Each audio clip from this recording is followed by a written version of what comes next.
기도하겠습니다. 하나님 아버지, 은혜를 감사드립니다. 거룩한 주의 날을 허락하시고 또 오후 예배로 저희들 부르시고 인도하심에 감사를 드립니다. 이 시간 또 말씀을 통해 저희가 응답받게 도와주시옵고 한 주간을 살아갈 때도 하나님께 영광 올려드리는 승리하는 삶을 살 수 있게 도와주시옵소서. 감사드리며 예수님의 이름으로 기도드리옵나이다. 아멘. 이렇게 자기가 이렇게 막 교육자로서 이렇게 맡고 있는 영혼들이 하나님 앞에 이렇게 쓰임받는 모습을 보면 참 마음이 뿌듯할 것 같습니다. 목사님이 성도님들 보시면서 항상 마음이 뿌듯하실 것 같고, 그리고 지난주 수요일 맞죠? 수요일 날은 호산이가 이렇게 예배 때 드럼을 치시는데 간사님이 그 모습을 보면서 참 뿌듯해 하실 것 같았어요. 근데 오늘 또 이렇게 구역에 또 자녀들 되시는 우리 또 지민이하고 저기 진호하고 또 이렇게 나오니까 제 마음이 참 뿌듯합니다. 자, 오늘은 말씀 듣기 전에 제가 유머를 하나 짧게 하고 말씀을 듣도록 하겠습니다. 이 유머는 여러분들도 들어보신 분들도 많을 겁니다. 워낙에 유명한 유머라서. 어느 40대 중년의 아들이 그의 노모에게 교회에 가기 싫은 3가지 이유를 말했습니다. 그 첫 번째가 아침에 일찍 일어나야 하는 것이 너무 힘들다는 것입니다.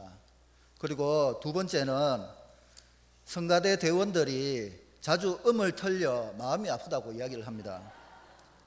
그리고 세 번째는 교회 장로님의 기도 시간이 너무 길어서 언제 끝날지 몰라 항상 긴장이 된다는 것이었습니다. 그때 그 말을 듣고 있던 그의 노모가 이렇게 대답했습니다. 내가 교회에 꼭 가야 하는 3가지 이유가 있다. 첫째, 교회에 모여 예배드리는 것은 하나님의 명령이다. 둘째, 주일 예배는 신앙생활의 기본이다. 셋째, 내가 그 교회 담임 목사이기 때문이다 라고 이야기를 하더랍니다. 여러분, 이 시간도 우리가 예배를 드릴 때 목사님이기 때문에, 장로님이기 때문에 우리가 예배를 드릴 수도 있는 그런 유익이 있을 수도 있습니다. 그렇지만 직분 때문에 앉아있는 것이 아니라 나의 죄를 사하시고 구원해 주신 그 은혜에 감사해서 하나님의 자녀로 예배를 드리는 우리가 되었으면 좋겠습니다. 오늘 말씀을 들을 때도 하나님의 음성을 들으시고 응답받는 귀한 시간 되기를 바랍니다. 오늘 본문에 보면은 인류 최초의 살인자와 그의 후손들이 일궈낸 제약되고 세속적인 문화에 대한 소개를 하고 있습니다. 인류 최초의 살인이자 고륙상잔의 제약을 범한 가인은 비록 하나님 앞에서 쫓겨났지만 하나님의 일반적인 은총을 받아서 생명을 유지하면서 자손을 얻고 계보를 행성함은 물론 나름대로 문명과 문화를 창천해낼 수가 있었습니다. 그러나 하나님을 떠난 가인과 그의 후손들이 일궈낸 문명과 문화는 지극히 부패하고 타락한 것일 수밖에 없었습니다. 이는 하나님을 떠난 인간은 스스로는 어떠한 선도 이룰 수 없다는 것을 잘 보여주고 있습니다. 오늘 본문을 통해서 우리에게 주시는 말씀이 무엇인지 살펴보도록 하겠습니다. 먼저는 하나님을 떠난 인본주의는 부패할 수밖에 없다라고 말씀하고 있습니다. 가인은 하나님 앞을 떠나 에덴 동편의 놋 땅에 거하였습니다. 즉 가인은 자기가 원하는 대로 살기 위해 자기가 원하는 것을 하고자 하나님 앞에서 멀리 떠났던 것입니다. 다시 말해서 그는 인간 중심의 인본주의적 삶을 살기 위해 의도적으로 자신을 하나님으로부터 분리시킨 것입니다. 가인이 성을 쌓고 자신의 아들의 이름으로 에녹성이라고 이름한 것은 그가 하나님 없는 인본주의적인 삶을 추구했음을 잘 시사해 주고 있습니다. 즉 성을 쌓은 것은 하나님의 도우심 없이 스스로 자신을 보호하겠다는 인본주의적 발상의 결과이며, 또한 아들의 이름으로 성의 이름을 삼은 것도 인간의 이름을 대대로 전하고자 하는 인본주의적인 발상에서 나온 것입니다. 아무튼 인본주의적 삶을 추구한 가인은 자기가 원하는 것을 이루었습니다. 즉 가인과 그의 후손들은 도시를 건설하고 목축을 발전시켰으며 유발은 수금과 퉁소 같은 악기를 발명하고 스스로를 기쁘게 하는 삶을 살았습니다. 그리고 각종 기계와 무기를 만드는 등 활발한 세속 문화와 문명을 발전시킨 것입니다. 가인의 후손들은 이러한 문명의 발전과 함께 더 깊은 죄악으로 빠져들어갔습니다. 한마디로 가인은 경건치 않은 모든 세속 문명의 조상이라고 하겠습니다. 이것은 하나님 없는 인본주의적 삶도 세상적으로는 나름대로 성공을 거둘 수 있다는 것을 보여줍니다. 그러나 인본주의적 삶은 육적, 세속적으로는 성공을 거둘 수 있을지 몰라도 영적으로는 완전한 실패일 수밖에 없다는 것입니다. 본문 23절에서 24절에 보면 가인이 후손 가운데 라멕이라는 인물이 나옵니다.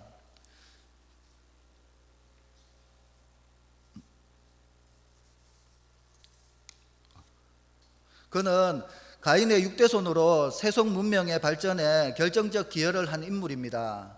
하지만 그는 영적으로는 부패할 대로 불패한 인물이었습니다.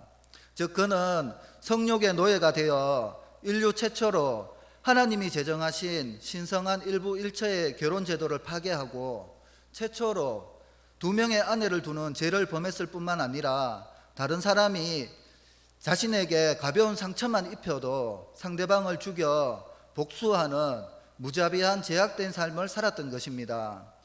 심지어 자기의 극악한 살인을 주제로 삼아 노래를 만들어 불렀습니다. 그 노래의 내용인즉슨 자신의 창상을 인하여 사람을 죽이고 또한 자신의 상함으로 인하여 소년을 죽였다는 것입니다. 그는 잔인한 복수를 자랑스러워하는 노래를 부름으로써 하나님을 떠난 사람이 얼마나 타락할 수 있는지를 증명해 보여주었습니다. 그렇습니다. 여기서 우리는 하나님을 모르는 악인들의 특성을 발견할 수 있습니다. 그것은 자기의 죄악을 회개하기는커녕 도리어 자랑하듯 말한다는 것입니다.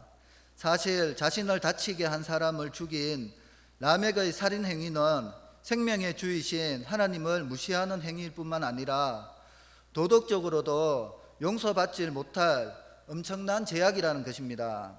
따라서 라멕은 자신의 죄악을 하나님 앞에 겸손히 고백하고 죄의 용서를 구해야 마땅했습니다.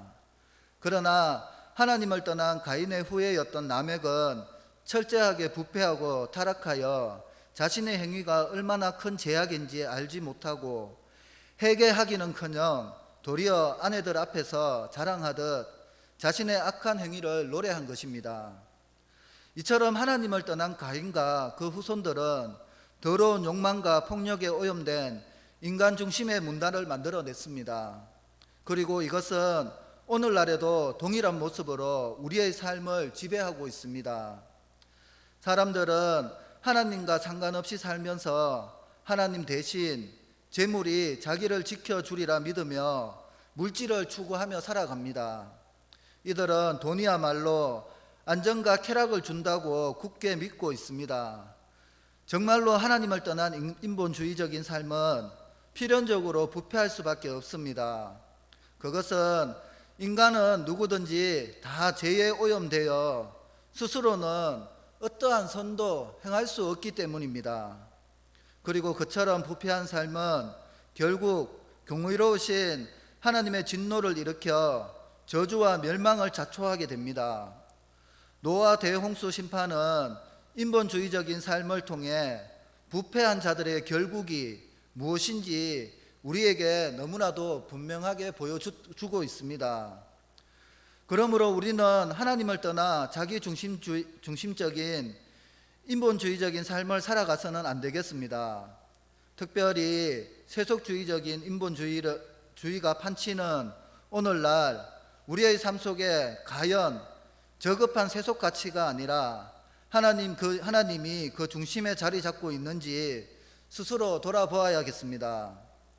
정녕 우리는 비록 세상의 삶이 고달프다고 할지라도 오직 인간의 생사화복의 주관자 대신 하나님과 그의 말씀 중심적인 신본주의적인 삶을 살아가는 우리 모두가 되어야 할 것입니다. 제가 자주 하는 말이 있습니다. 우리는 믿는 자나 믿지 않는 자나 다 동일하게 각자의 인생 가운데서 인생의 희노애락을 겪으며 살아가고 있습니다. 그러나 하나님을 떠나 있는 사람은 아무리 견고한 안전보장이 있어도 결코 평안한 삶을 살 수 없습니다. 그러나 하나님 안에 있으며 하나님과 동행하는 성도들은 비록 이 땅에서 나그네와 행인과 같이 살아간다 할지라도 늘 샘솟는 평안한 삶을 살 수 있습니다. 그것은 전능하신 하나님께서 당신을 의뢰하는 성도들의 산성과 요새가 되셔서 그들을 안전하게 보호하시고 지키시기 때문이라는 것입니다. 로마서 8장 38절 39절에 보면 내가 확신하노니 사망이나 생명이나 천사들이나 권세자들이나 현재일이나 장래일이나 능력이나 높음이나 깊음이나 다른 어떤 피조물이라도 우리를 우리 주 그리스도 예수 안에 있는 하나님의 사랑에서 끊을 수 없으리라 하신 이 말씀처럼 여러분 한번 생각해 보시기 바랍니다. 전능하신 하나님이 성도들을 지키시는데 누가 감히 우리 성도들을 해할 수 있겠습니까? 따라서 성도들은 환난과 공고가 밀어닥친다 해도 흔들리지 않고 평안 가운데 거하게 되는 것입니다. 우리 모두는 돈이 많든 적든 각자의 환경을 통해 똑같은 인생의 희노애락을 겪으며 살아가지만 하나님을 믿는 믿음이 있는 것과 없는 것은 이렇게 엄청난 차이를 보여주고 있습니다. 그러므로 우리는 어떤 환경 가운데서도 인간적인 인본주의를 버리고 살아계셔서 역사하시고 우리와 동행하시는 하나님을 의지하는 믿음으로 늘 하나님 안에 거하는 우리 모두가 되기를 바라겠습니다. 두 번째로 하나님의 구원 사역은 반드시 완성이 된다고 말씀하고 있습니다. 하나님께서는 아담에게 가인이 죽인 경건했던 아벨 대신에 셋을 다른 씨로 주셨다고 했습니다. 여기서 셋은 정해진 자라는 의미가 있으며 씨는 하나님께서 약속하신 여자의 후손을 낳을 씨를 말합니다. 결국 이것은 하나님께서 셋 계열을 아벨을 대신하여 여자의 후손을 낳을 혈통으로 선택하셨음을 보여주고 있습니다. 그리고 이것은 하나님의 구원 사역이 한순간의 단절됨 없이 그 완성을 향해 진행될 것을 보여주고 있습니다. 사실 경건한 후손 아벨의 죽음과 불의한 후손 가인 및 그 자손들의 세속적인 번성과 제약된 암울한 생활은 하나님께서 아담과 하와의 타락 직후에 계시하신 구원 사역이 빛도 보지 못하고 중단된 듯한 느낌을 가지게 하기에 충분한 것이었습니다. 그러나 본문은 비록 짧지만 제약된 가인의 혈통과는 별개로 일찍이 하나님께서 예언하신 바 있는 여자의 후손을 나오게 할 혈통으로 셋을 출생하게 하신 사실을 보도함으로써 제약된 세상 가운데서도 구속의 역사가 단절됨 없이 진행되고 있음과 앞으로도 완성을 향해 진행될 것임을 보여주고 있는 것입니다. 실제로 성경을 통해서 볼 때 하나님의 구원 사역은 악한 세력들 곧 사단과 가인의 영적 후손들의 온갖 방해와 악한 계획에도 불구하고 예수 그리스도께서 오셔서 구속을 성취하시기까지 단 한순간의 단절도 없이 진행되어 왔습니다. 특별히 악한 세력들은 여자의 후손으로 이 땅에 나신 예수 그리스도를 죽음으로써 하나님의 구속 역사를 결정적으로 방해하고 하나님의 구속 계획을 완전히 무너뜨리려고 했지만 하나님은 오히려 그들의 관계를 인류의 구속을 이루시는 결정적인 기회로 삼으셨다는 것입니다. 이러한 사실은 인간의 눈으로 보기에 아무리 암울한 역사나 현실 속에서도 또 하나님의 구속 역사가 단절되어 보이는 듯한 상황에서도 하나님의 구속 역사는 결코 단절됨이 없이 그 완성을 향해 진행될 것임을 분명하게 교훈해 주고 있습니다. 따라서 우리 성도들은 비록 제약이 행행하고 하나님의 역사하심이 없어 보이는 때라 할지라도 디도서 2장 14절의 말씀, 그가 우리를 대신하여 자신을 주심은 모든 불법에서 우리를 속량하시고 우리를 깨끗하게 하사 선한 일을 열심히 하는 자기 백성이 되게 하려 하심이라, 이 말씀처럼 하나님의 구속의 역사의 완전한 성취에 대한 확신을 갖고 좌절하지 않고 하나님의 뜻에 따라 지속적으로 선을 행하는 가운데 항상 거룩한 삶을 살기에 힘써야 할 것입니다. 그래서 우리는 하나님께서 우리에게 내려주시는 약속의 말씀을 붙들고 그 약속은 반드시 이루어진다는 믿음을 가지고 우리의 삶이 아무리 힘들고 어려운 상황 가운데 있다 할지라도 늘 승리하며 하나님께 영광 올려드리는 우리 모두가 되기를 바라겠습니다. 마지막으로 인생의 제일 목적은 하나님과의 바른 관계에 있어야 합니다. 셋은 아들을 낳고 그 이름을 에노스라고 불렀습니다. 여기서 에노스는 유한한, 죽어야 하는, 연약한이라는 의미가 있습니다. 따라서 에노스는 철저히 인간의 허무한 연약한 이름의 뜻으로 지었다고 할 수 있습니다. 그렇다면 셋은 왜 아들의 이름을 에노스로 지었을까요? 에노스가 900세 이상을 살았던 것에 비추어 볼 때 셋이 에노스가 일찍 죽을 것으로 예견하고 그와 같이 이름을 지었다고 볼 수는 없습니다. 아마도 셋은 연약하고 병들어 죽어가는 사람들을 보고 인간은 본질적으로 연약하고 죽을 수밖에 없는 존재임을 깨닫고 아들의 이름을 그와 같이 지었을 것으로 보입니다. 따라서 우리는 자신의 건강이나 육체의 아름다움을 자랑하거나 자신의 힘과 능력을 의지하여 교만히 행하며 자신은 마치 죽지 않을 것처럼 생각해서는 안 됩니다. 우리는 인간이 깨어지고 부서지기 쉬운 질그릇과 같이 연약하고 죽을 수밖에 없는 유한한 존재임을 깨닫고 하나님과 사람 앞에서 겸손히 행해야 합니다. 아울러 우리는 우리 안에 내재된 죄 문제를 해결하기에 힘써야 합니다. 왜냐하면 인생에게 질고와 죽음을 가져다 준 근본 원인이 바로 죄에 있기 때문입니다. 우리의 연약함과 죽음은 그 근본 원인이 된 오직 죄 문제를 해결할 때만 극복이 가능하다고 말씀하고 있습니다. 그렇다면 어떻게 인생의 죄 문제를 해결할 수 있습니까? 그것은 자신의 죄를 하나님께 고백하고 회개하며 죄인을 대신해 죽으신 예수 그리스도의 의를 힘있는 것뿐이라는 것입니다. 그렇습니다. 죄의 문제의 해결은 오직 하나님께 대한 회개와 그리스도에 대한 믿음으로만 가능합니다. 마음을 찢는 참된 회개와 그리스도를 구주로 영접하는 믿음으로서 죄 문제를 해결하고 인생의 연약함과 유한함을 극복하여 하나님이 우리를 위해 예비해 두신 영원하고 복된 삶을 살아야 할 것입니다. 그렇다면 우리는 어떻게 그러한 삶을 살 수 있습니까?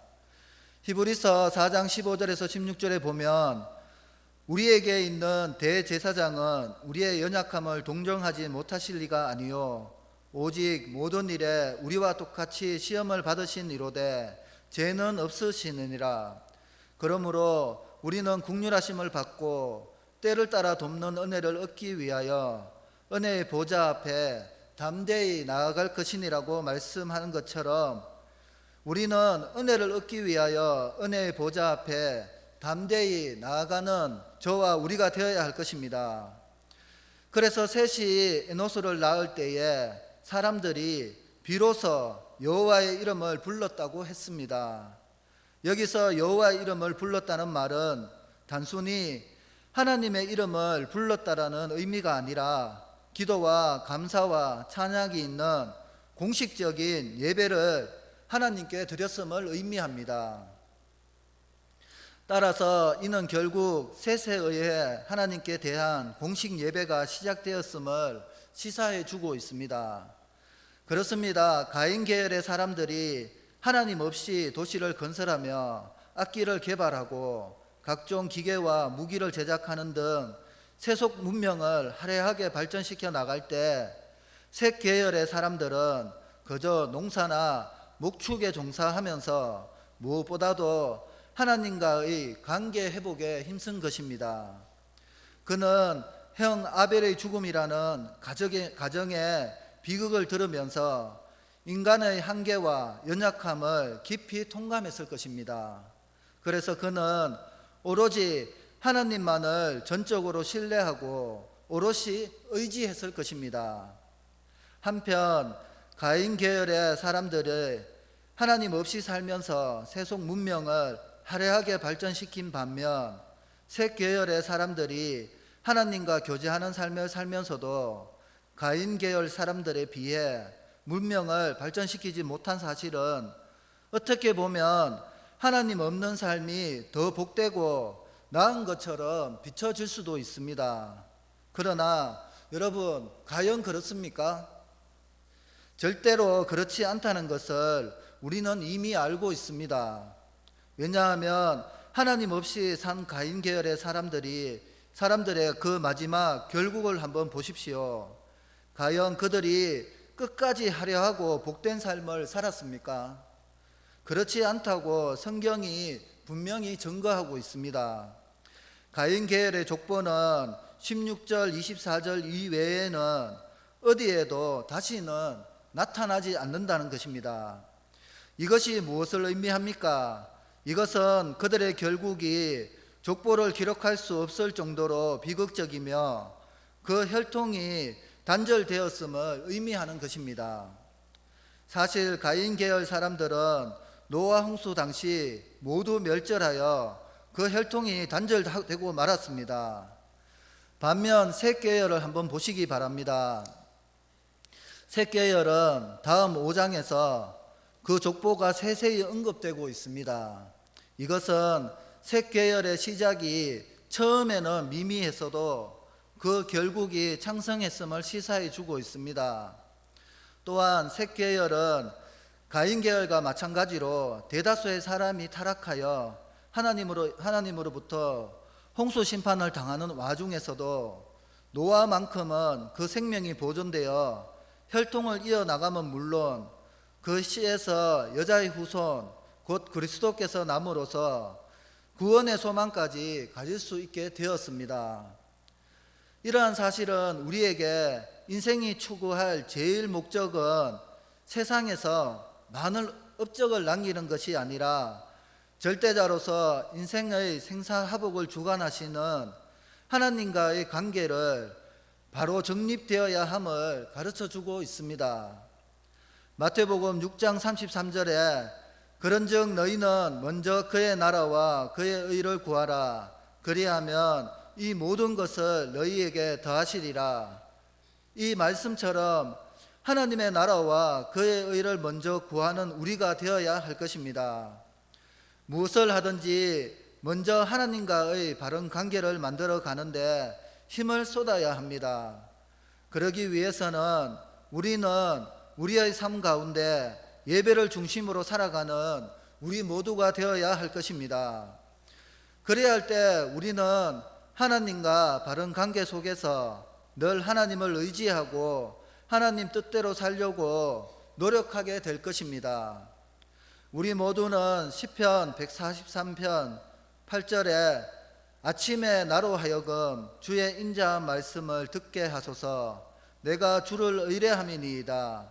내가 다닐 길을 알게 하소서. 내가 내 영혼을 주께 드림이니이다. 이 말씀처럼 말씀을 사모하며 늘 말씀의 자리에 서서 하나님과의 바른 관계를 이루어 나가는 우리 모두가 되기를 바라겠습니다. 말씀을 정리하겠습니다.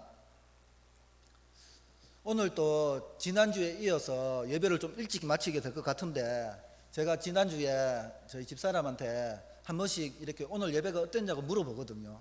그러면은 왜 물어보냐 하면은 제가 성격이 조금 급해서 말을 되게 빨리 한다고 그러더라고요. 그래서 오늘은 말이 빨랐는지 안 빨랐는지 물어보니까 오늘은 뭐 그런 대로 좀 괜찮다고 하면서 오늘 예배 시간은 어떠냐고 제가 물어봤거든요. 그러니까 오늘 일찍 마쳤나 이러더라고요. 그러면서 하는 말이 그래서 안 그래도 예배 마치고 이렇게 카페에서 한참을 이야기하고 집에 가니까 3시 반밖에 안 됐더라라고 이야기를 하더라고요. 그래서 제가 그런 이야기를 했습니다. 예배를 이렇게 오래 하는 것도 은혜지만 한 번씩 일찍 맞춰주는 것도 은혜라고 이야기를 했습니다. 여러분 이 시간도 일찍 마치더라도 은혜 받고 돌아가는 시간 되기를 바라겠습니다. 말씀의 마지막 결론은 세상에는 가인 계열의 사람들과 셋 계열의 사람들이 존재합니다. 물론 가인들의 후손들은 노아 홍수 당시 다 멸망했습니다.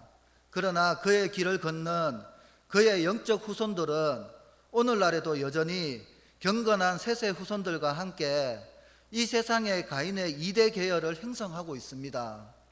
그리고 가인 계열의 사람들은 오늘날에도 셋 계열의 사람들보다 더 화려한 삶을 살고 있습니다. 그러나 그들의 화려한 세속적인 삶은 세상의 종말과 함께 끝을 맺고 그들은 지옥에서 영원한 저주의 삶을 영원토록 살게 될 것입니다. 반면에 셋 계열의 사람은 바로 이 세상에서는 화려한 삶을 살지 못한다 할지라도 이 세상 마지막 때에는 가인 계열의 사람들이 이 세상에서 맛보지 못한 화려하고 복되며 아름다운 삶을 살기 위하여 하나님이 예비하신 천국에 들어가게 될 것입니다. 그러므로 우리들은 이 세상에 사는 동안 장차 영원히 사라질 세상의 사람들이 누리는 화려한 세속적인 삶을 부러워하거나 동경해서는 안 되겠습니다. 우리는 오직 우리를 위해 하나님께서 예비하신 하나님의 복을 바라보는 삶을, 하나님과의 바른 관계를 예배를 통해 이루어 나가도록 힘쓰는 우리 모두가 되기를 주의 이름으로 축복합니다. 기도하겠습니다. 하나님 아버지, 은혜를 감사드립니다. 오늘 말씀처럼 신앙의 삶 가운데 세상을 바라보며 부러워하지 않게 하시고 하나님께서 베풀어 주신 구원의 완성에 동참하는 저희들 되게 도와주시옵소서. 그리고 온전한 예배를 통해 하나님과의 바른 관계로 한 주를 살아가면서도 늘 승리하며 하나님께 영광 돌릴 수 있도록 도와주시옵소서. 감사드리며 예수님의 이름으로 기도드리옵나이다. 아멘.